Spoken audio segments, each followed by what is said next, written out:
सभी प्रेस के साथियों का धन्यवाद। आज यहाँ पे कांग्रेस भवन में आप लोग पहुंचे हैं। सर्वप्रथम हम सब मिलकर भारत वर्ष की एक ऐसी प्रधानमंत्री जिन्होंने न सिर्फ दुनिया के इतिहास में भारतवर्ष का नाम रोशन करने का काम किया, मगर दुनिया के भूगोल को भी बदलने का काम किया,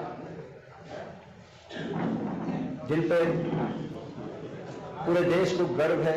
आज उनको हम नमन करते हैं, श्रीमती इंदिरा गांधी जी को। आज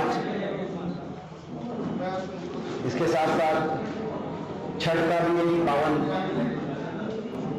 उपलक्ष्य है, तो छठ पूजा के पावन उपलक्ष्य पर भी हम सभी देशवासियों को शुभकामनाएं देना चाहते हैं। इस अवसर पे हमारी कांग्रेस की महत्वपूर्ण प्रेस कॉन्फ्रेंस में आज उपस्थित आदरणीय डॉक्टर के सिंह जी, हमारे विधायक शीशपाल जी, हमारे जिले के प्रभारी बजरंगदास गर्ग जी, हमारे पूर्व कृषि मंत्री आदरणीय परमवीर जी, हमारे पूर्व विधायक भरत सिंह बेनीवाल जी, हमारे भाई राजकुमार शर्मा जी, भाई आनंद बयानी जी, संतोष जी, हमारे पूर्व विधायक प्रहलाद सिंह गीलाखेड़ा जी, पूर्व विधायक सरदार जरनैल सिंह जी, पूर्व सांसद, और हमारे एससी सेल के हमारे अध्यक्ष डॉक्टर सुशील इंदौरा जी, हमारे बीच में हमारे ऋषिपाल कंबोज जी, भाई डॉक्टर वीरेंद्र सिवाज जी, हमारे बल्कीत सिंह खोसा जी, राम सिंह सोलंकी जी, भूपेंद्र जी, अनुचंद चावला जी, सुभाष जोधपुरिया जी, सभी के नाम हम आप तक उसमें भी जो है प्रेस पे हमारी जो प्रेस नोट आएगा उसमें किसी का नाम अगर रह भी गया होगा, जो सारे वरिष्ठ साथी हैं जो आज उपस्थित हैं, सबके नाम हम आपके बीच में उसके माध्यम से पहुंचाएंगे। आपका धन्यवाद, आपने समय दिया। आज एक और महत्वपूर्ण, आज इस दिन का एक महत्व है। आज ही के दिन 3 साल पहले प्रधानमंत्री जी नरेंद्र मोदी जी टीवी पे आए थे और उन्होंने कहा था कि 3 कृषि कानून, 3 काले कानूनों को हम वापस लेते हैं और जो किसानों की मांगे हैं उनको मानने का काम करते हैं। टीवी पे आके प्रेस कॉन्फ्रेंस हुई थी और एक बहुत देश के इतिहास में एक ऐसा आंदोलन, जिस आंदोलन में 750 किसानों की, मजदूरों की जान चली गई, उन्होंने अपनी जान कुर्बान करी। 750 किसान और मजदूर शहीद हो गए जिस आंदोलन में, अपनी जीविका बचाने के लिए, अपनी न्यूनतम समर्थन मूल्य के अधिकार को बचाने के लिए, अपनी किसानी बचाने के लिए अहिंसा के रास्ते एक आंदोलन चला। एक ऐसा आंदोलन जिसमें 1.5 साल तक जो आंदोलन चला उसमें एक भी कहीं जो धरनों पे किसान बैठे दिल्ली में, दिल्ली के बॉर्डर पे, बहादुरगढ़ में, टिकरी बॉर्डर पे, सोनीपत सिंगू बॉर्डर में, कहीं एक रेडी वाले ने भी, एक पुलिस में ये कंप्लेंट नहीं दी कि किसी की एक मूंगफली भी किसी किसान ने ली हो। इतनी अहिंसा और इतने अनुशासन के साथ एक आंदोलन चला और उसकी जीत हुई। पहली बार 10 साल की ये जो तानाशाह सरकार है, बीजेपी की मोदी सरकार, जो आज देश में प्रजातंत्र का गला घोटने का काम ये सरकार कर रही है। हर रूप से विपक्ष की कोई भी आवाज इस सरकार के खिलाफ अगर आती है, देश के किसी कोने से, उस आवाज को ये निशाने पे लेती है सरकार, उसको कुचलने का प्रयास करती है। लेकिन उस सरकार को भी झुकाने का अगर काम किया गया था तो किसान और मजदूर की उस ताकत ने और उस आंदोलन ने उनको, सरकार को झुकने पे मजबूर किया और किसान की बड़ी जीत हुई। देश के इतिहास में इस सरकार का नाम काले अक्षरों से लिखा जाएगा कि सरकार में आंदोलन हुआ, सरकार ने जो किसान के साथ अन्याय किया, लेकिन किसान और मजदूरों का नाम सोने से के अक्षरों से लिखा जाएगा। आज ही की तारीख हुआ था और उसके 1 महीने के बाद किसान दिसंबर के महीने में 12 दिसंबर से लेकर और 20 दिसंबर तक किसान दिल्ली के बॉर्डर से वापस अपने घर लौटा था। लेकिन 3 साल के बाद एक चीज स्पष्ट होगी कि सरकार ने किसान को यह कहा कि आपकी हम मांगों को मानते हैं, लेकिन सरकार ने किसान की मांगों को आगे मानते हुए कोई क्रियान्वयन करने का काम नहीं किया। एमएसपी मुख्य मांग थी। एमएसपी पे सरकार ने कमेटी बनेगी। सरकार ने एक ऐसी कमेटी बनाई जिसके टर्म्स ऑफ रेफरेंस में एमएसपी नाम की चीज आई नहीं। उसके टर्म्स ऑफ रेफरेंस में बातें आई कि ऑर्गेनिक खेती कैसे बढ़ाई जाए। और जो उस कमेटी के सदस्य लिए गए, वो सदस्य या तो वो थे जो पूरे किसान आंदोलन में किसान के खिलाफ बोलते थे और सरकार के पक्ष में बोलते थे, 3 कानूनों के पक्ष में बोलते थे, या तो वो विशेषज्ञ लिए गए या ऐसे लोग लिए गए जो कि जिनको खेती से किसानी से कोई लेना देना नहीं है, जो कि जिनको किस रूप से किसान दिन रात मेहनत करके देश की भोजन व्यवस्था के लिए अपने आप को लगाता है, उसको कुछ खेती के बारे में जानकारी नहीं है। और इसीलिए सारे किसान संगठनों ने इस कमेटी को रिजेक्ट कर दिया। और इस कमेटी की उसके बाद ना कोई मीटिंग हुई, ना कोई इसमें चर्चा हुई। ये एक बहुत बड़ा धोखा देश के किसान और मजदूर के साथ इस सरकार ने किया है। ना ही जो 750 किसान परिवार थे, उन परिवारों को सरकारी नौकरी देने की बात थी, ना उस पर कोई अमल हुआ। हरियाणा में नहीं हुआ।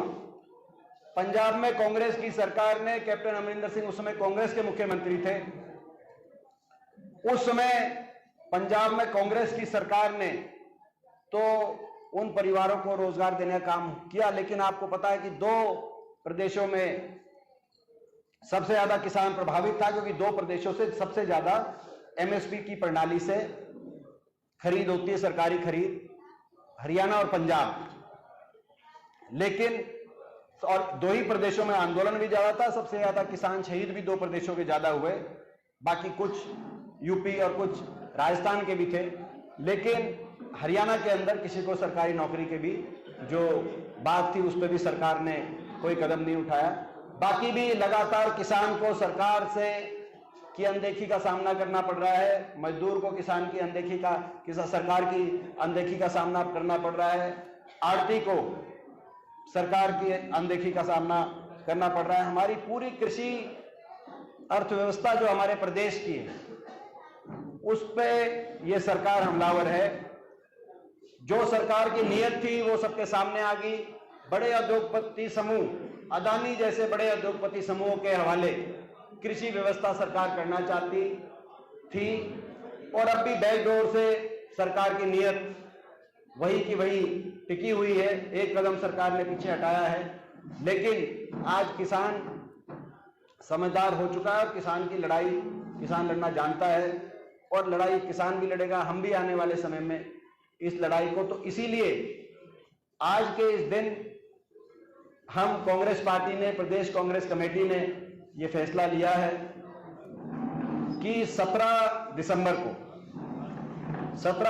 को सिरसा में शहीद 750 शहीद किसान मजदूरों की याद में हम किसान मजदूर आक्रोश रैली यहां पे करने का काम करेंगे। जो ऐसी रैली जिससे जो लड़ाई है किसान की, मजदूर की, कृषि अर्थव्यवस्था बचाने की, किसानी बचाने की, जवानी बचाने की, वो जो लड़ाई है, उस लड़ाई को हम आगे लेके जाने का काम करेंगे। हम अपने किसान जो शहीद हुए थे, उन सभी को याद करेंगे और एक संदेश देंगे देश में कि हरियाणा प्रदेश वो प्रदेश है जहां अपने शहीदों को कोई भूलता नहीं है, उनकी शहादत को कोई नाम किसी को भूलने देंगे। उनकी शहादत व्यर्थ में नहीं गई। वो आंदोलन में जो कुर्बानियां लोगों ने करी, उन कुर्बानियों को हम इस सरकार को मिटाने नहीं देंगे, उन कुर्बानियों को इस सरकार को भुलाने नहीं देंगे। वो कुर्बानियां देश के किसान के भविष्य की लड़ाई को लड़ते हुए, देश के किसान और मजदूर के भविष्य की लड़ाई को लड़ते हुए उस आंदोलन में, तो उस आंदोलन को नहीं हम बुलाने देंगे। तो आज ये एक औपचारिक रूप से, हालांकि ये एक इसकी घोषणा हमारे प्रदेश अध्यक्ष आदरणीय चौधरी उदयभान जी द्वारा की जा चुकी है, लेकिन आज सिरसा में, क्योंकि वो चंडीगढ़ से उसकी घोषणा की हुई थी, आज सिरसा में इस दिन आप औपचारिक रूप से हम इस जनसभा रैली की घोषणा करना चाहते हैं। आप लोग का बहुत सहयोग मिला था, प्रेस के साथियों का किसान आंदोलन में बहुत सहयोग मिला, और हम आग्रह करते हैं और आशा रखते हैं कि इस 17 दिसंबर को होने वाली रैली में भी आप सबका भी पूरा साथ और सहयोग हमें मिलेगा, और सारी सिरसा जिले की, फतेहाबाद सिरसा की पूरी कांग्रेस, हम लोग इस रैली की तैयारियों में आज ही से जुटेंगे। जो और केवल कांग्रेस ही नहीं, ये राजनीति से भी ऊपर उठ के लड़ाई है। जो लोग किसान, शहीद किसान की के सम्मान को सम्मान देना चाहते हैं, वो सभी लोग शहीद किसानों की याद में किसान आंदोलन को जो साथ और समर्थन, वो सभी लोग इसमें, मैं समझता हूं, रैली में अपना योगदान देंगे, और पूरी छत्तीस बिरादरी और राजनीति से ऊपर उठ के हम लोगों को मोबिलाइज करेंगे और इस रैली के माध्यम से सरकार को जगाने का काम करेंगे। ये आज हमारी मुख्य प्रेस कॉन्फ्रेंस की मुख्य बिंदु है। बाकी आपके कोई प्रश्न हो तो आप प्रश्न पूछ सकते हैं। कृषि कानून जो है,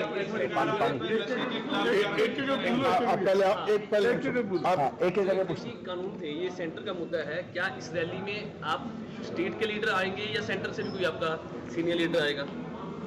देखिए, आपको पता है कि कांग्रेस पार्टी की उदयपुर डिक्लेरेशन और रायपुर अधिवेशन, एआईसीसी की तरफ से कृषि 4 डिक्लेरेशन हुई, अर्थव्यवस्था पे, कृषि पे। उसमें कृषि और जो कृषि की डिक्लेरेशन थी, कृषि और किसान संबंधित, उसके चेयरमैन चौधरी भूपेंद्र सिंह हुड्डा जी को राष्ट्रीय चेयरमैन कांग्रेस पार्टी ने हम धन्यवाद करते हैं।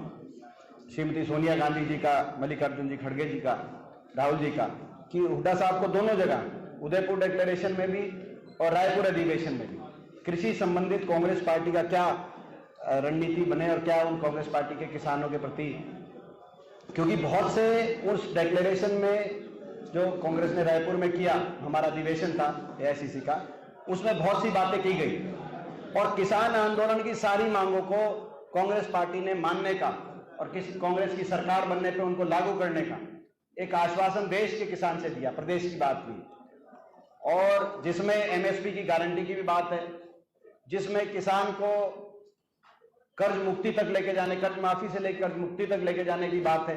तो बहुत से ऐसे कांग्रेस पार्टी ने बहुत सी घोषणाएं करी हमारे रायपुर अधिवेशन में। राष्ट्रीय स्तर पर हुड्डा साहब के अध्यक्षता में जो कमेटी बनी थी, उस कमेटी के माध्यम से उन सभी बातों को हम लेके आएंगे। 17 दिसंबर को प्रदेश के को भी वो सारी बातों को, प्रदेश के मार्ग को भी, प्रदेशवासियों को भी बताने का काम करेंगे। भूपेंद्र जी, सरकार ने 75% आरक्षण जो निजी क्षेत्र में कंपनियों में करने की कोशिश की थी, लेकिन हाई कोर्ट ने उसको रद्द कर दिया। ये हम पहले दिन से कह रहे थे कि ये जो गठबंधन हुआ है, ये गठबंधन केवल अपनी भ्रष्टाचार की फाइलों को बंद कराने के लिए जेजेपी ने जाके समर्थन दिया, और प्रदेश में भ्रष्टाचार की छूट मिले, महकमे मिले, एक्साइज, शराब, किसी के पास माइनिंग जाए, किसी के पास पंचायती, तो ये महकमे मिले और उन महकमों के माध्यम से प्रदेश की जनता को लूटा जाए। इस आधार पर गठबंधन जेजेपी ने किया, इस आधार पर समझौता हुआ है। जो 2 बातें उन्होंने कही थी, वो केवल लोगों के आंखों में धूल झोंकने का काम उन्होंने कहा था कि 5100 बुढ़ापा पेंशन की वजह से और 75% निजी क्षेत्र में रिजर्वेशन की वजह से हम ये समर्थन दे रहे हैं। आज 4.5 साल के बाद ना तो 5100 पेंशन का कहीं कोई नाम है, और ये 75% रिजर्वेशन भी ये कानूनी, या तो कानूनी नियत से बनाया गया था कि ये कानून चलने वाला नहीं है, या इसकी पैरवी नहीं की गई जानबूझ के, क्योंकि ये गठबंधन, बीजेपी को भी पता है गठबंधन क्यों लिया है, इनसे समर्थन कैसे लिया है। समर्थन बीजेपी ने किसी कंडीशन मान के नहीं लिया था। कंडीशन तो मैंने आपको बता दी, एक ही कंडीशन थी, हरियाणा में खुला भ्रष्टाचार, हरियाणा में बार बार शराब घोटाले आए, कोरोना में शराब घोटाला है, जहरीली शराब से पिछले साल सोनीपत में बहुत लोगों की जान गई, जहरीली शराब से इस साल जमुनानगर में आपने देखा कितने लोगों की जान गई। केवल हरियाणा के अंदर शराब घोटाले ही नहीं, देश में कहीं भी शराब घोटाला होता है उसके भी तार हरियाणा से जुड़े मिलते हैं। कहीं धान घोटाला आ रहा है, कहीं शराब घोटाला आ रहा है, कहीं ग्वालपाड़ी घोटाला आ रहा है, कहीं गुड़गांव मेट्रो रूट घोटाला आ रहा है। लगातार जिस तरह से कहीं अमृत योजना घोटाला आ रहा है आपके सामने, तो ये भ्रष्टाचार का पर्यायवाची सरकार जो बनी है, ये इस गठबंधन की वजह से आज देश में भ्रष्टाचार का रिकॉर्ड टूट गया इस सरकार में। और ये जो 75% की बातें थी और ये 5100 पेंशन की बातें केवल मीडिया की बातें थी, धरातल पे इनका कुछ नहीं, आपको भी पता और हमें भी पता है। अब ये एक्सपोज हो गए। ये बात जिस दिन ये हाईकोर्ट का फैसला है, कोर्ट ने खारिज किया ये कानून, उस दिन जो हमारी बात थी वो सच साबित होगी। अब आप हमारी बात को चलाओ, हमारी बात को दिखाओ। पहले आपने उनकी बात दिखाई 4.5 साल, अब 6 महीने आप हमारी बात चलाओ। सर, राजस्थान चुनाव पूरी पीक पर है, आप भी प्रचार करने के लिए जाएंगे, हालांकि मोदी जी भी आज पहुंचे हुए हैं, खट्टर साहब भी कुछ दिन वहां लगा के आए, क्या माहौल क्या लग रहा है आपको? देखिए, मैं अभी मेरे पास छत्तीसगढ़ और मध्य प्रदेश की पोलिंग हो गई, वहां से आपका रिपोर्ट आ गई होगी, तेलंगाना की भी रिपोर्ट आपके पास आ रही होगी। निश्चित तौर से कांग्रेस पार्टी का बड़ा शानदार प्रदर्शन 5 प्रदेशों में जहां चुनाव है वहां होने जा रहा है। अधिकतर प्रदेशों में या संभवतः सारे प्रदेशों में, 5 में भी हो सकता है, कांग्रेस पार्टी सरकार बनाने जा रही है, नहीं तो अधिकतर प्रदेशों में निश्चित है। और हर जगह पार्टी कोई हो, मुकाबले में कांग्रेस पार्टी, ये एक बड़ी बात इस चुनाव में उभर के सामने आई है। बीजेपी जहां तेलंगाना में बीजेपी दिखाई दे रही थी, आपको याद होगा तेलंगाना में 3 बाई इलेक्शन हुए, तीनों बीजेपी जीती, और बीजेपी कह रही थी कि भाई इस बार, लेकिन वहां पे BJP out of fight, BRS Congress की और कांग्रेस आगे निकल गई। मिजोरम में बीजेपी कह रही थी नॉर्थ ईस्ट वगैरह, मणिपुर का नॉर्थ ईस्ट साफ फाइट, वहां पे मिजो और कांग्रेस की, कांग्रेस आगे निकल गई। छत्तीसगढ़ मध्य प्रदेश में पोलिंग हो गई, पोलिंग के बाद बड़े मार्जिन से लोग अब कांग्रेस पार्टी को दोनों प्रदेश में साफ क्लियर करा रहे। और राजस्थान में जो मुकाबले की बात करते हैं, मैं उनको बताना चाहता हूं 25 साल से राजस्थान की राजनीति, क्योंकि हमारे पड़ोस में बगल में आप भी देखते हो, खबर आती है। 25 साल से एक चुनाव में यही बात आती थी, जो भी सरकार थी ये खबर आती थी कि भाई इस बार वो गई। इस बार कहते थे भाई इस बार तो जब भी जो भी सरकार थी वो दूसरी सरकार रिपीट नहीं होती थी, बदल के आती थी। लेकिन इस बार राजस्थान से खबर ये आ रही है, कुछ लोग मुकाबले की बात करते हैं, लेकिन हर रोज कांग्रेस के पक्ष में वहां माहौल बनता जा रहा है। और आप देखना राजस्थान में भी, अभी 5वां राज्य राजस्थान भी आ जाएगा, राजस्थान में भी पोलिंग के बाद मैं आप लोगों से पूछूंगा, क्योंकि मैं भी राजस्थान में कई जगह होकर आया हूं, राजस्थान के अंदर भी कांग्रेस पार्टी निश्चित तौर से 25 साल का रिकॉर्ड तोड़ते हुए रिपीट करने की तरफ बढ़ चुकी है। एमपी साहब के साथ लगा हुआ है। आपने ये कहा कि 750 जिन किसानों ने जान गंवाई है, उनको लेके आप सिलसिले में रैली करने जा रहे हैं। अगर कांग्रेस पार्टी हरियाणा में सत्तारूढ़ होती है, केंद्र में सत्तारूढ़ होती है, तो क्या उन 750 किसानों का शहीद का दर्जा दिया जाएगा? देखिए, ये सारी कई आप हमारी घोषणाएं हमारी रैली के लिए छोड़ दें, सारी बात हम अभी आज ही घोषणा कर दे तो फिर रैली में लोगों को भी तो हमें कुछ, देखो ये तो मैं यही कह सकता हूं, इससे पहले किसान आंदोलन 10 साल तक हरियाणा में कांग्रेस की सरकार हुड्डा साहब के नेतृत्व में कोई किसान आंदोलन नहीं हुआ। लेकिन उससे पहले चौटाला राज में जब कंडेला के अंदर किसान आंदोलन हुआ, कादमा में बंसीलाल जी के टाइम किसान आंदोलन हुआ, जब भी बीजेपी गठबंधन के माध्यम से या सीधा सरकार में आती है तो किसान को आंदोलन करने की मजबूरी पैदा कर देती है बीजेपी। तो हमारी जब सरकार बनी तो सरकार बनते ही कंडेला के सभी जो किसान जिनकी जान कुर्बान हुई थी और कादमा में सबको शहीद का दर्जा देने का काम हुआ था और सबके घर में सरकारी नौकरी देने का काम भी हुआ था। मांग नहीं थी। मैं हुड्डा सरकार बनते ही हुड्डा साहब ने कहा कि हमारी 10 साल की सरकार में ना तो कभी किसान को आंदोलन के लिए कभी ऐसी स्थिति पैदा होने देंगे, लेकिन पिछली जितनी भी सरकारों में किसान आंदोलन हुए हैं, हर किसान आंदोलन में जितने भी किसानों की जान कुर्बान हुई है सभी को शहीद का दर्जा भी हमने दिलवाया था, सबके घर में रोजगार देने का काम भी किया था और सबकी आर्थिक मदद भी उस समय सरकार के माध्यम से हुई थी। और वो पॉलिसी जो थी निश्चित तौर से कांग्रेस पार्टी की सरकार दोबारा बनेगी कि कांग्रेस किसान हितैषी, किसान मजदूर हितैषी पार्टी कोई है तो कांग्रेस पार्टी हरियाणा में, देश में, तो कांग्रेस पार्टी को अवसर मिलेगा। तो वो तो कम से कम मिनिमम तो जो पहले वाला किया था उस तो बाकी उससे कितना क्या बढ़ा के करेंगे, वो कोई रैली में अगर कोई बात होगी आज तो वो बताएंगे। आज का दिन एक महत्वपूर्ण दिन है। आज इंडिया का और ऑस्ट्रेलिया का वर्ल्ड कप का फाइनल मैच भी है। आप भी खुद क्रिकेट प्रेमी हैं, क्या विश्व करेंगे आप? इसमें आपको विश्वास है कि इंडिया जीतेगी। इसमें इंडिया की टीम की जो परफॉर्मेंस रही है उस पर हमें गर्व है। हमारी टीम की ऐसी परफॉर्मेंस रही है कि हम सबको भारतवासी होने पे गौरवान्वित किया इस टीम ने। मैं कल गुड़गांव में स्वयं जो हमारे देश के एक ऐसे हीरा हैं जिन पे नाज है पूरे देश को, हमें गर्व है। विराट कोहली जी, उनके जो है उनका परिवार गुड़गांव में रहता है, इस बात पे भी हमें गर्व है, डबली गर्व है। वो वैसे मूलतः दिल्ली से, लेकिन अब गुड़गांव में रहते हैं बहुत सालों से। मैं आपको जान तो कल मैं उनके घर गया था, उनकी माता जी को मैंने स्वयं बधाई दी थी क्योंकि उन्होंने 50 शतक का जो अद्वितीय उनका एक इतना बड़ा रिकॉर्ड उनका बना, उनसे आशीर्वाद लिया, उनको बधाई दी, उनके परिजन को बधाई देकर उन तक भी बधाई से का मैसेज पहुँचवाए। तो सारे देश की एक भावना है इसमें, और वो ये भावना है कि ये टीम डिजर्व करती है। ये टीम 100% ऐसी टीम है कि जो ऐसा नहीं कि भाई जीतेंगे तो भाई कोई, ये डिजर्व करती है टीम परफॉर्मेंस के बेसिस पे। तो पूरा विश्वास है कि आज हिंदुस्तान जीतने जा रहा है। हरियाणा में भी संभव है जी? क्या जी? जातीय जनगणना जो आजकल राज्यों में हो रहा है, जैसे बिहार में हुआ। देखिए, वो हमारी कांग्रेस पार्टी की मांग है। हमारी CWC की बैठक हुई थी क्योंकि मैं कांग्रेस CWC का भी सदस्य हूँ।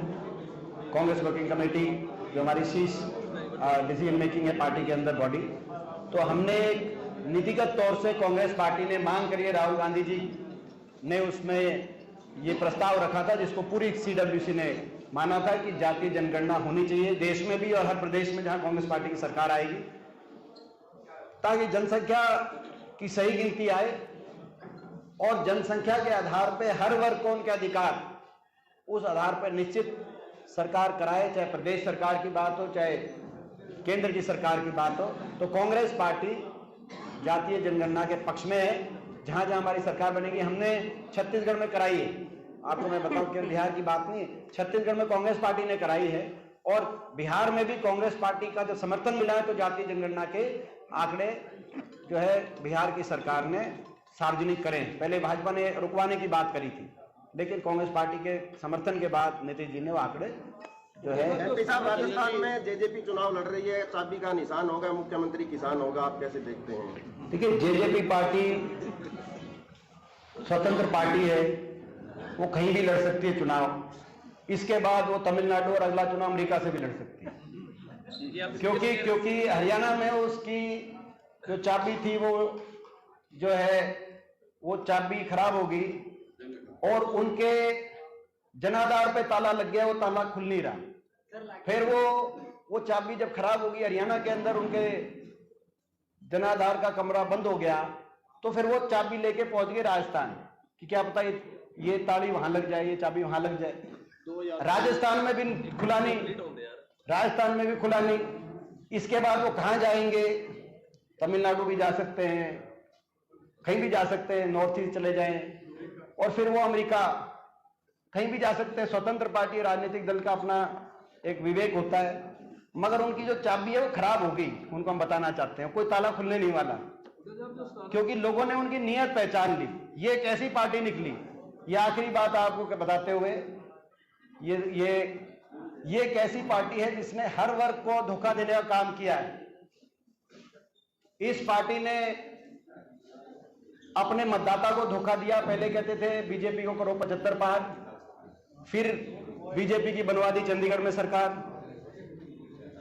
पहले अपने मतदाता को धोखा दिया, फिर कहा 5100 बुढ़ापा पेंशन पे हम समझौता कर रहे हैं, 5100 बुढ़ापा पेंशन नहीं आई, बड़े बुजुर्गों को धोखा दिया।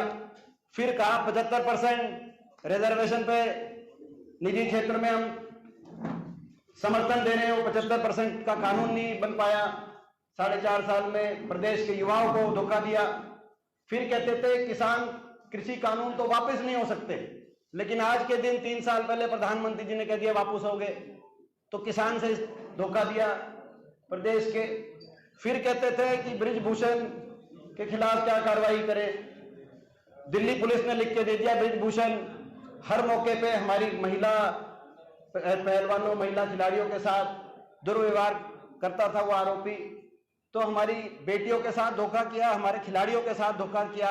उससे पहले अपनी पार्टी और परिवार के साथ क्या किया, वो धोखा नहीं किया तो और क्या किया आपके सामने है। एक, क्योंकि मेरे को उत्तर प्रदेश में चुनाव में मैं थोड़ा सा सक्रिय रहता हूँ, प्रियंका जी ने वहाँ, राहुल जी ने मेरी ड्यूटी वहाँ पे पिछले 2-3 चुनाव में लगाई है। एक कानपुर में एक दुकान है, मिठाई की दुकान है, लड्डू बड़े फेमस है वहाँ के, और वो दुकान है, उसका नाम है ठग्गू के लड्डू, ठग्गू के लड्डू।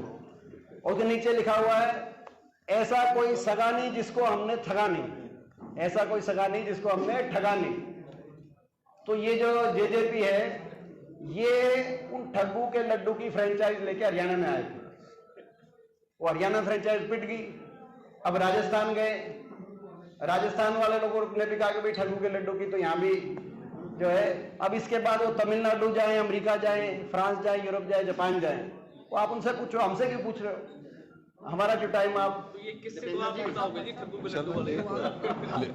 अच्छा यार, अब एक हम आखिर में एक ज्वाइनिंग के माध्यम से, बहुत ही महत्वपूर्ण ज्वाइनिंग के माध्यम से जो है अपनी प्रेस कॉन्फ्रेंस को हम अंतिम रूप देते हैं, क्योंकि आगे हमें जाना है, करते हैं।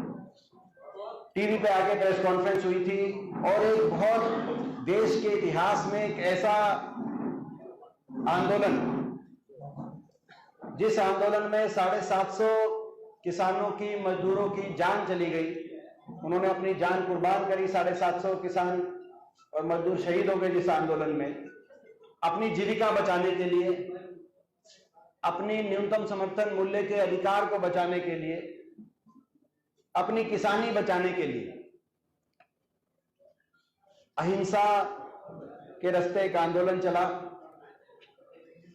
एक ऐसा आंदोलन जिसमें 1.5 साल तक जो आंदोलन चला, उसमें एक भी कहीं जो धरनों पे किसान बैठे दिल्ली में, दिल्ली के बॉर्डर पे, बहादुरगढ़ में, टिकरी बॉर्डर पे, सोनीपत सिंगू बॉर्डर में, कहीं एक रेडी वाले ने भी, एक पुलिस में ये कंप्लेंट नहीं दी कि किसी की एक मूंगफली भी किसी किसान ने ली। इतनी अहिंसा और इतने अनुशासन के साथ एक आंदोलन चला, और उसकी जीत हुई। पहली बार 10 साल की ये जो तानाशाह सरकार है, बीजेपी की मोदी सरकार, जो आज देश में प्रजातंत्र का गला घोटने का काम ये सरकार कर रही है। हर रूप से विपक्ष की कोई भी आवाज इस सरकार के खिलाफ अगर आती है, देश के किसी कोने से, उस आवाज को ये निशाने पे लेती है सरकार, उसको कुचलने का प्रयास करती है। लेकिन उस सरकार को भी झुकाने का अगर काम किया गया था, तो किसान और मजदूर की उस ताकत ने और उस आंदोलन ने उनको, सरकार को झुकने पे मजबूर किया, और किसान की बड़ी जीत हुई। देश के इतिहास में इस सरकार का नाम काले अक्षरों से लिखा जाएगा कि इस सरकार में आंदोलन हुआ, सरकार ने जो किसान के साथ अन्याय किया, लेकिन किसान और मजदूरों का नाम सोने से के अक्षरों से लिखा जाएगा। आज ही की तारीख हुआ था और उसके 1 महीने के बाद किसान दिसंबर के महीने में 12 दिसंबर से लेकर और 20 दिसंबर तक किसान दिल्ली के बॉर्डर से वापस अपने घर लौटा था। लेकिन 3 साल के बाद एक चीज स्पष्ट होगी कि सरकार ने किसान को यह कहा कि आपकी हम मांगों को मानते हैं, लेकिन सरकार ने किसान की मांगों को आगे मानते हुए कोई क्रियान्वयन करने का काम नहीं किया। एमएसपी मुख्य मांग थी, एमएसपी पे सरकार ने कमेटी बनेगी। सरकार ने एक ऐसी कमेटी बनाई जिसके टर्म्स ऑफ रेफरेंस में एमएसपी नाम की चीज आई नहीं। उसके टर्म्स ऑफ रेफरेंस में बातें आई कि ऑर्गेनिक खेती कैसे बढ़ाई जाए।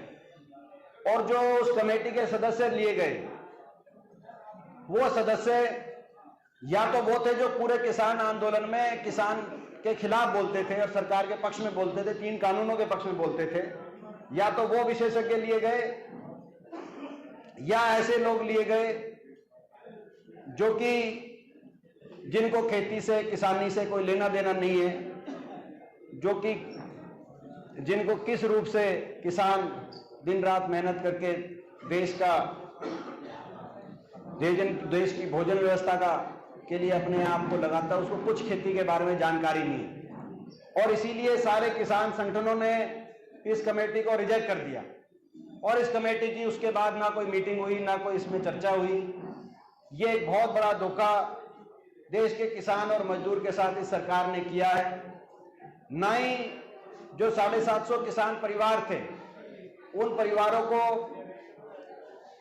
सरकारी नौकरी देने की बात थी, ना उस पर कोई अमल हुआ। हरियाणा में नहीं हुआ। पंजाब में कांग्रेस की सरकार ने, कैप्टन अमरिंदर सिंह उस समय कांग्रेस के मुख्यमंत्री थे, उस समय पंजाब में कांग्रेस की सरकार ने तो उन परिवारों को रोजगार देने का काम किया। लेकिन आपको पता है कि 2 प्रदेशों में सबसे ज्यादा किसान प्रभावित था, क्योंकि 2 प्रदेशों से सबसे ज्यादा एमएसपी की प्रणाली से खरीद होती है, सरकारी खरीद, हरियाणा और पंजाब। लेकिन और 2 ही प्रदेशों में आंदोलन भी ज्यादा था, सबसे ज्यादा किसान शहीद भी 2 प्रदेशों के ज्यादा हुए, बाकी कुछ यूपी और कुछ राजस्थान के भी थे। लेकिन हरियाणा के अंदर किसी को सरकारी नौकरी के भी जो बात थी उस पर भी सरकार ने कोई कदम नहीं उठाया। बाकी भी लगातार किसान को सरकार से की अनदेखी का सामना करना पड़ रहा है, मजदूर को किसान की अनदेखी का, सरकार की अनदेखी का सामना करना पड़ रहा है, आड़ती को सरकार की अनदेखी का सामना करना पड़ रहा है। हमारी पूरी कृषि अर्थव्यवस्था जो हमारे प्रदेश की है, उस पे ये सरकार हमलावर है। जो सरकार की नीयत थी वो सबके सामने आ गई।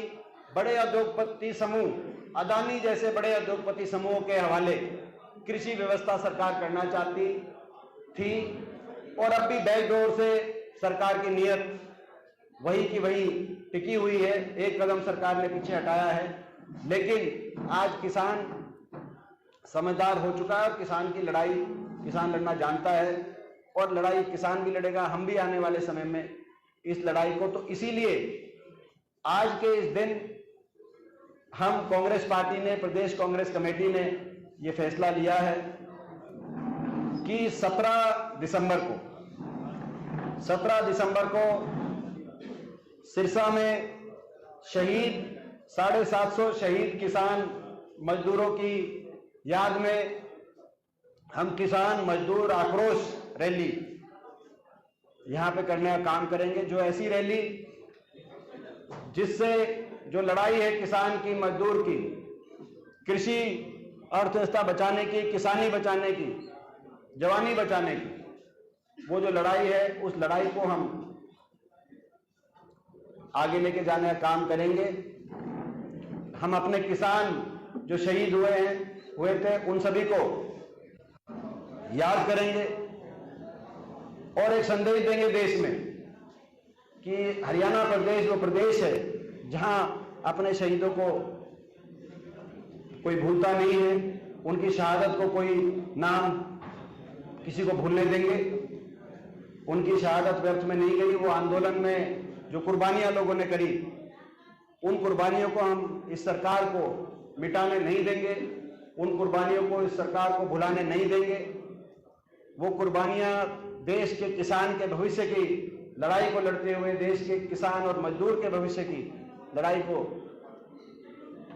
लड़ते हुए उस आंदोलन में, तो उस आंदोलन को नहीं हम बुलाने देंगे। तो आज ये एक औपचारिक रूप से, हालांकि ये एक इसकी घोषणा हमारे प्रदेश अध्यक्ष आदरणीय चौधरी उदयभान जी द्वारा की जा चुकी है, लेकिन आज सिरसा में, क्योंकि वो चंडीगढ़ से उसकी घोषणा की हुई थी, आज सिरसा में इस दिन आप औपचारिक रूप से हम इस जनसभा रैली की घोषणा करना चाहते हैं। आप लोग का बहुत सहयोग मिला था, प्रेस के साथियों का किसान आंदोलन में बहुत सहयोग मिला, और हम आग्रह करते हैं और आशा रखते हैं कि इस 17 दिसंबर को होने वाली रैली में भी आप सबका भी पूरा साथ और सहयोग हमें मिलेगा, और सारी सिरसा जिले की, फतेहाबाद सिरसा की पूरी कांग्रेस, हम लोग इस रैली की तैयारियों में आज ही से जुटेंगे। जो और केवल कांग्रेस ही नहीं, ये राजनीति से भी ऊपर उठ के लड़ाई है। जो लोग किसान, शहीद किसान की के सम्मान को सम्मान देना चाहते हैं, वो सभी लोग शहीद किसानों की याद में किसान आंदोलन को जो साथ और समर्थन, वो सभी लोग इसमें, मैं समझता हूँ, रैली में अपना योगदान देंगे, और पूरी छत्तीस बिरादरी और राजनीति से ऊपर उठ के हम लोगों को मोबिलाइज करेंगे और इस रैली के माध्यम से सरकार को जगाने का काम करेंगे। ये आज हमारी मुख्य प्रेस कॉन्फ्रेंस की मुख्य बिंदु है। बाकी आपके कोई प्रश्न हो तो आप प्रश्न पूछ सकते हैं। जो कृषि कानून जो है, कृषि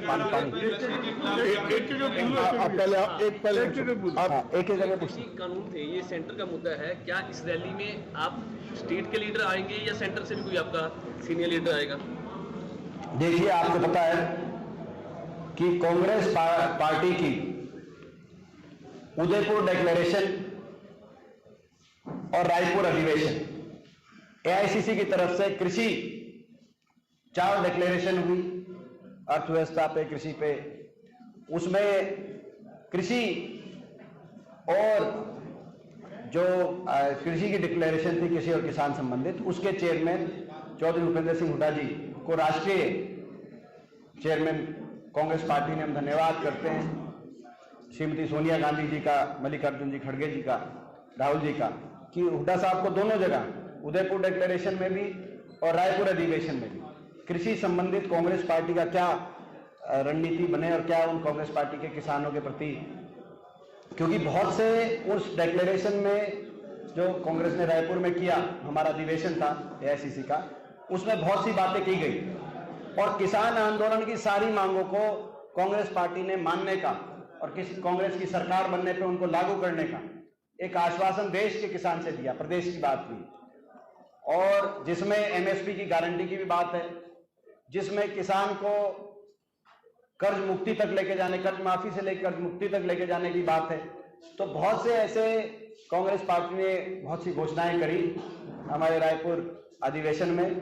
राष्ट्रीय स्तर पर हुड्डा साहब के अध्यक्षता में जो कमेटी बनी थी, उस कमेटी के माध्यम से उन सभी बातों को हम लेके आएंगे 17 दिसंबर को। प्रदेश के को भी वो सारी बातों को, प्रदेश के मार्ग को भी, प्रदेशवासियों को भी बताने का काम करेंगे। भूपेंद्र जी, सरकार ने 75% आरक्षण जो निजी क्षेत्र में कंपनियों में करने की कोशिश करी थी, लेकिन हाई कोर्ट ने उसको रद्द कर दिया। ये हम पहले दिन से कह रहे थे कि ये जो गठबंधन हुआ है, ये गठबंधन केवल अपनी भ्रष्टाचार की फाइलों को बंद कराने के लिए जेजेपी ने जाके समर्थन दिया, और प्रदेश में भ्रष्टाचार की छूट मिले, महकमे मिले, एक्साइज, शराब, किसी के पास माइनिंग जाए, किसी के पास पंचायती, तो ये महकमे मिले और उन महकमों के माध्यम से प्रदेश की जनता को लूटा जाए। इस आधार पर गठबंधन जेजेपी ने किया, इस आधार पर समझौता हुआ है। जो 2 बातें उन्होंने कही थी, वो केवल लोगों के आंखों में धूल झोंकने का काम उन्होंने कहा था कि 5100 बुढ़ापा पेंशन की वजह से और 75% निजी क्षेत्र में रिजर्वेशन की वजह से हम ये समर्थन दे रहे हैं।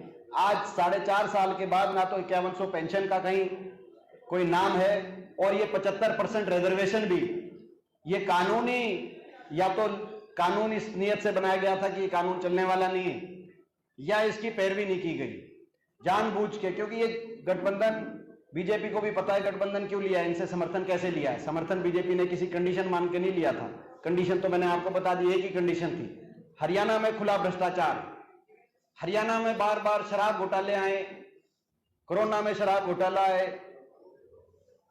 जहरीली शराब से पिछले साल सोनीपत में बहुत लोगों की जान गई, जहरीली शराब से इस साल जमुनानगर में आपने देखा कितने लोगों की जान गई। केवल हरियाणा के अंदर शराब घोटाले ही नहीं, देश में कहीं भी शराब घोटाला होता है उसके भी तार हरियाणा से जुड़े मिलते हैं। कहीं धान घोटाला आ रहा है, कहीं शराब घोटाला आ रहा है, कहीं ग्वालपाड़ी घोटाला आ रहा है, कहीं गुड़गांव मेट्रो रूट घोटाला आ रहा है। लगातार जिस तरह से कहीं अमृत योजना घोटाला आ रहा है आपके सामने, तो ये भ्रष्टाचार का पर्यायवाची सरकार जो बनी है, ये इस गठबंधन की वजह से आज देश में भ्रष्टाचार का रिकॉर्ड टूट गया इस सरकार में। और ये जो 75% की बातें थी और ये 5100 पेंशन की बातें केवल मीडिया की बातें थी, धरातल पे इनका कुछ नहीं, आपको भी पता और हमें भी पता है। अब ये एक्सपोज हो गए। ये बात जिस दिन ये हाईकोर्ट का फैसला है कोर्ट ने खारिज किया ये कानून, उस दिन जो हमारी बात थी वो सच साबित होगी। अब आप हमारी बात को चलाओ, हमारी बात को दिखाओ। पहले आपने उनकी बात दिखाई 4.5 साल, अब 6 महीने आप हमारी बात चलाओ। सर, राजस्थान चुनाव पूरी पीक पर है, आप भी प्रचार करने के लिए जाएंगे, हालांकि मोदी जी भी आज पहुंचे हुए हैं, खट्टर साहब भी कुछ दिन वहां लगा के आए, क्या माहौल क्या लग रहा है आपको? देखिए, मैं अभी मेरे पास छत्तीसगढ़ और मध्य प्रदेश की पोलिंग हो गई, वहां से आपका रिपोर्ट आ गई होगी, तेलंगाना की भी रिपोर्ट आपके पास आ रही होगी। निश्चित तौर से कांग्रेस पार्टी का बड़ा शानदार प्रदर्शन 5 प्रदेशों में जहां चुनाव है वहां होने जा रहा है। अधिकतर प्रदेशों में या संभवतः सारे प्रदेशों में, 5 में भी हो सकता है, कांग्रेस पार्टी सरकार बनाने जा रही है, नहीं तो अधिकतर प्रदेशों में निश्चित है। और हर जगह पार्टी कोई हो, मुकाबले में कांग्रेस पार्टी, ये एक बड़ी बात इस चुनाव में उभर के सामने आई है। बीजेपी जहां तेलंगाना में बीजेपी दिखाई दे रही थी, आपको याद होगा तेलंगाना में 3 बाई इलेक्शन हुए, तीनों बीजेपी जीती, और बीजेपी कह रही थी कि भाई इस बार, लेकिन वहां पे BJP out of fight, BRS Congress की और कांग्रेस आगे निकल गई। मिजोरम में बीजेपी कह रही थी नॉर्थ ईस्ट वगैरह, मणिपुर का नॉर्थ ईस्ट फाइट वहां पे मिजो और कांग्रेस की, कांग्रेस आगे निकल गई। छत्तीसगढ़ मध्य प्रदेश में पोलिंग हो गई, पोलिंग के बाद बड़े मार्जिन से लोग अब कांग्रेस पार्टी को दोनों प्रदेश में साफ क्लियर करा रहे। और राजस्थान में जो मुकाबले की बात करते हैं, मैं उनको बताना चाहता हूं 25 साल से राजस्थान की राजनीति, क्योंकि हमारे पड़ोस में बगल में आप भी देखते हो, खबर आती है। 25 साल से एक चुनाव में यही बात आती थी, जो भी सरकार थी ये खबर आती थी कि भाई इस बार वो गई। इस बार कहते थे भाई इस बार तो जब भी जो भी सरकार थी वो दूसरी सरकार रिपीट नहीं होती थी, बदल के आती थी। लेकिन इस बार राजस्थान से खबर ये आ रही है, कुछ लोग मुकाबले की बात करते हैं, लेकिन हर रोज कांग्रेस के पक्ष में वहां माहौल बनता जा रहा है। और आप देखना राजस्थान में भी, अभी 5वां राज्य राजस्थान भी आ जाएगा, राजस्थान में भी पोलिंग के बाद मैं आप लोगों से पूछूंगा, क्योंकि मैं भी राजस्थान में कई जगह होकर आया हूं, राजस्थान के अंदर भी कांग्रेस पार्टी निश्चित तौर से 25 साल का रिकॉर्ड तोड़ते हुए रिपीट करने की तरफ बढ़ चुकी है। आपके साथ लगा हुआ है। आपने ये कहा भी 750 जिन किसानों ने जान गंवाई है उनको लेके आप जनता में रैली करने जा रहे हैं। अगर कांग्रेस पार्टी हरियाणा में सत्तारूढ़ होती है, केंद्र में सत्तारूढ़ होती है, तो क्या उन 750 किसानों का शहीद का दर्जा दिया जाएगा? देखिए, ये सारी कई आप हमारे घोषणाएं हमारी रैली के लिए छोड़ दें, सारी बात हम अभी आज ही घोषणा कर दे तो फिर रैली में लोगों को भी तो हमें कुछ, देखो ये तो मैं यही कह सकता हूं, इससे पहले किसान आंदोलन 10 साल तक हरियाणा में कांग्रेस की सरकार हुड्डा साहब के नेतृत्व में कोई किसान आंदोलन नहीं हुआ। लेकिन उससे पहले चौटाला राज में जब कंडेला के अंदर किसान आंदोलन हुआ, कादमा में बंसीलाल जी के टाइम किसान आंदोलन हुआ, जब भी बीजेपी गठबंधन के माध्यम से या सीधा सरकार में आती तो किसान को आंदोलन करने की मजबूरी पैदा कर देती है बीजेपी। तो हमारी जब सरकार बनी तो सरकार बनते ही कंडेला के सभी जो किसान जिनकी जान कुर्बान हुई थी और कादमा में सबको शहीद का दर्जा देने का काम हुआ था और सबके घर में सरकारी नौकरी देने का काम भी हुआ था। मांग नहीं थी।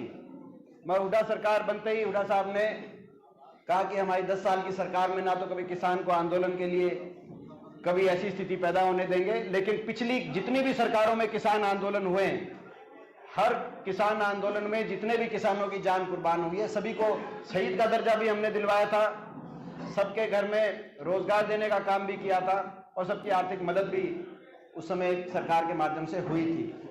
और वो पॉलिसी जो थी, निश्चित तौर से कांग्रेस पार्टी की सरकार दोबारा बनेगी कि कांग्रेस किसान हितैषी, किसान मजदूर हितैषी पार्टी कोई है तो कांग्रेस पार्टी हरियाणा में, देश में, तो कांग्रेस पार्टी को अवसर मिलेगा। तो वो तो कम से कम मिनिमम तो जो पहले वाला किया था उस तो बाकी उससे कितना क्या बढ़ा के करेंगे, वो कोई रैली में अगर कोई बात होगी आज तो वो बताएंगे। आज का दिन एक महत्वपूर्ण दिन है। आज इंडिया का और ऑस्ट्रेलिया का वर्ल्ड कप का फाइनल मैच भी है। आप भी खुद क्रिकेट प्रेमी हैं, क्या विश्व करेंगे आप? इसमें विश्वास है कि इंडिया जीतेगी। इसमें इंडिया की टीम की जो परफॉर्मेंस रही है उस पर हमें गर्व है। हमारी टीम की ऐसी परफॉर्मेंस रही है कि हम सबको भारतवासी होने पे गौरवान्वित किया इस टीम ने। मैं कल गुड़गांव में स्वयं जो हमारे देश के एक ऐसे हीरा हैं जिन पे नाज है पूरे देश को, हमें गर्व है। विराट कोहली जी, उनके जो है उनका परिवार गुड़गांव में रहता है, इस बात पे भी हमें गर्व है, डबली गर्व है। वो वैसे मूलतः दिल्ली से, लेकिन अब गुड़गांव में रहते हैं बहुत सालों से। मैं आपको तो कल मैं उनके घर गया था, उनकी माता जी को मैंने स्वयं बधाई दी थी क्योंकि उन्होंने 50 शतक का जो अद्वितीय उनका एक इतना बड़ा रिकॉर्ड उनका बना, उनसे आशीर्वाद लिया, उनको बधाई दी, उनके परिजन को बधाई देकर उन तक भी बधाई से का मैसेज पहुँचवाए। तो सारे देश की एक भावना है इसमें, और वो ये भावना है कि ये टीम डिजर्व करती है। ये टीम 100% ऐसी टीम है कि जो ऐसा नहीं कि भाई जीतेंगे तो भाई कोई, ये डिजर्व करती है टीम परफॉर्मेंस के बेसिस पे। तो पूरा विश्वास है कि आज हिंदुस्तान जीतने जा रहा है। हरियाणा में भी संभव है जी? क्या जी? जातीय जनगणना जो आजकल राज्यों में हो रहा है, जैसे बिहार में हुआ। देखिए, वो हमारी कांग्रेस पार्टी की मांग है। हमारी CWC की बैठक हुई थी क्योंकि मैं कांग्रेस CWC का भी सदस्य हूँ। कांग्रेस वर्किंग कमेटी जो हमारी शीर्ष डिसीजन मेकिंग है पार्टी के अंदर बॉडी, तो हमने नीतिगत तौर से कांग्रेस पार्टी ने मांग करी है। राहुल गांधी जी ने उसमें ये प्रस्ताव रखा था जिसको पूरी CWC ने माना था कि जातीय जनगणना होनी चाहिए देश में भी और हर प्रदेश में जहां कांग्रेस पार्टी की सरकार आएगी, ताकि जनसंख्या की सही गिनती आए और जनसंख्या के आधार पर हर वर्ग को उनके अधिकार उस आधार पर निश्चित सरकार कराए, चाहे प्रदेश सरकार की बात हो चाहे केंद्र की सरकार की बात हो।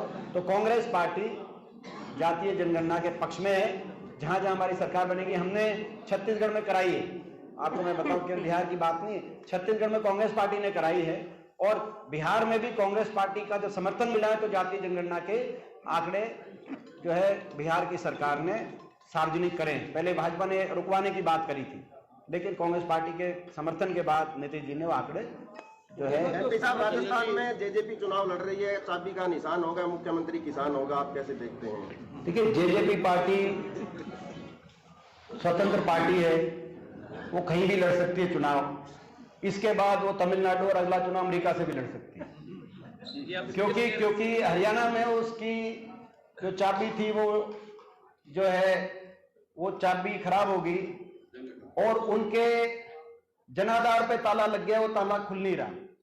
फिर वो चाबी जब खराब होगी, हरियाणा के अंदर उनके जनाधार का कमरा बंद हो गया, तो फिर वो चाबी लेके पहुंच गए राजस्थान कि क्या पता ये ताली वहां लग जाए, ये चाबी वहां लग जाए। राजस्थान में भी खुला नहीं, राजस्थान में भी खुला नहीं। इसके बाद वो कहां जाएंगे? तमिलनाडु भी जा सकते हैं, कहीं भी जा सकते हैं, नॉर्थ ईस्ट चले जाएं और फिर वो अमेरिका कहीं भी जा सकते हैं, स्वतंत्र पार्टी राजनीतिक दल का अपना एक विवेक होता है, मगर उनकी जो चाबी है वो खराब हो गई, उनको हम बताना चाहते हैं। कोई ताला खुलने नहीं वाला, क्योंकि लोगों ने उनकी नीयत पहचान ली। ये एक ऐसी पार्टी निकली, ये आखिरी बात आपको बताते हुए, ये एक ऐसी पार्टी है जिसने हर वर्ग को धोखा देने का काम किया है। इस पार्टी ने अपने मतदाता को धोखा दिया। पहले कहते थे बीजेपी को करो 75 पार, फिर बीजेपी की बनवा दी चंडीगढ़ में सरकार। पहले अपने मतदाता को धोखा दिया, फिर कहा 5100 बुढ़ापा पेंशन पे हम समझौता कर रहे हैं, 5100 बुढ़ापा पेंशन नहीं आई, बड़े बुजुर्गों को धोखा दिया। फिर कहा 75% रिजर्वेशन पे निजी क्षेत्र में हम समर्थन दे रहे हैं, वो 75% का कानून नहीं बन पाया। 4.5 साल में प्रदेश के युवाओं को धोखा दिया। फिर कहते थे किसान कृषि कानून तो वापस नहीं हो सकते, लेकिन आज के दिन 3 साल पहले प्रधानमंत्री जी ने कह दिया वापस हो गए, तो किसान से धोखा दिया प्रदेश के। फिर कहते थे कि बृजभूषण के खिलाफ क्या कार्रवाई करें, दिल्ली पुलिस ने लिख के दे दिया बृजभूषण हर मौके पे हमारी महिला पहलवानों, महिला खिलाड़ियों के साथ दुर्व्यवहार करता था वो आरोपी। तो हमारी बेटियों के साथ धोखा किया, हमारे खिलाड़ियों के साथ धोखा किया। उससे पहले अपनी पार्टी और परिवार के साथ क्या किया, वो धोखा नहीं किया तो और क्या किया आपके सामने है। एक, क्योंकि मेरे को उत्तर प्रदेश में चुनाव में मैं थोड़ा सा सक्रिय रहता हूँ, प्रियंका जी ने वहाँ, राहुल जी ने मेरी ड्यूटी वहाँ पे पिछले 2-3 चुनाव में लगाई है। एक कानपुर में एक दुकान है, मिठाई की दुकान है, लड्डू बड़े फेमस है वहाँ के, और वो दुकान है, उसका नाम है ठग्गू के लड्डू, ठग्गू के लड्डू। और उसके नीचे लिखा हुआ है ऐसा कोई सगा नहीं जिसको हमने ठगा नहीं, ऐसा कोई सगा नहीं जिसको हमने ठगा नहीं। तो ये जो जेजेपी है, ये उन ठग्गू के लड्डू की फ्रेंचाइज लेके हरियाणा में आए थे। वो हरियाणा फ्रेंचाइज पिट गई, अब राजस्थान गए, राजस्थान वाले लोगों ने भी कहा कि भाई ठग्गू के लड्डू की तो यहाँ भी जो है। अब इसके बाद वो तमिलनाडु जाए, अमेरिका जाए, फ्रांस जाए, यूरोप जाए, जापान जाए, वो आप उनसे पूछो, हमसे क्यों पूछ रहे हो, हमारा क्यों टाइम आप। तो ये किससे आप बताओगे जी ठग्गू के लड्डू वाले? अच्छा यार, अब एक हम आखिर में एक ज्वाइनिंग के माध्यम से, बहुत ही महत्वपूर्ण ज्वाइनिंग के माध्यम से जो है अपनी प्रेस कॉन्फ्रेंस को हम अंतिम रूप देते हैं, क्योंकि आगे हमें जाना है, हमारी पब्लिक मीटिंग है दिल्ली में, संग्रिया में, वहाँ हम जाएंगे राजस्थान की तरफ। नाथुश्री कला इलाहाबाद से हरपाल कासनिया जी, पूर्व जिला पार्षद, 2 बार बीडीसी मेंबर, 1 बार प्रेसिडेंट, स्टूडेंट पॉलिटिक्स में बहुत एक्टिव रहे, वो आज कांग्रेस पार्टी में शामिल हो रहे हैं। हमारा बहुत बहुत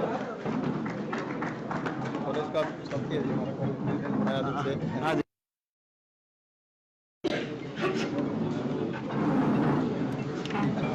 तो भाई हम ऐलान करते हैं 17 तारीख को कांग्रेस पार्टी ये करेगी, शहीद किसानों की सम्मान में, शहीद किसानों की याद में कुर्बानियां भूलने नहीं देंगे, किसान आंदोलन की पुकार को मिटने नहीं देंगे। जय जवान जय किसान के नारे के साथ 17 दिसंबर को किसान मजदूर आक्रोश रैली।